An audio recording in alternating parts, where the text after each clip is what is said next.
Tikinti materiallarının satışının həyata keçirildiyi Dərnəgül bazarı söküləcək. Media Global xəbər verir ki, bu barədə Qaynar Infoya bazarda fəaliyyət göstərən sahibkarlar məlumat verib. Onlara bildirilib ki, tezliklə bazar söküləcək. Bazarın hara köçürüləcəyi barədə məlumat yoxdur.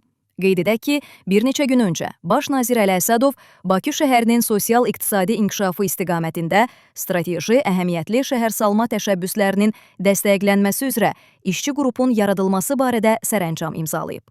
İlkin olaraq Bakı şəhərinin Böyükşor gölü ətrafında Heydər Əliyev və Ziya Bünyadov prospektləri arasında yerləşən ərazilərinin, Heydər Əliyev adına neft emalı zavodu ətrafında olan ərazilərinin dövlət özəl tərəfdaşlığı modeli çərçivəsində razılaşdırılmış konseptual layihələr əsasında yenidən qurulmasının həyata keçirilməsi üçün investisiya qoyuluşuna zəruri şərait yaradılmasına, həmin layihələr üzrə investisiya müqavilələrinin şərtlərinin razılaşdırılmasını və digər zəruri tədbirlərin görülməsini təmin etmək də işçi qrupuna həvalə edilib.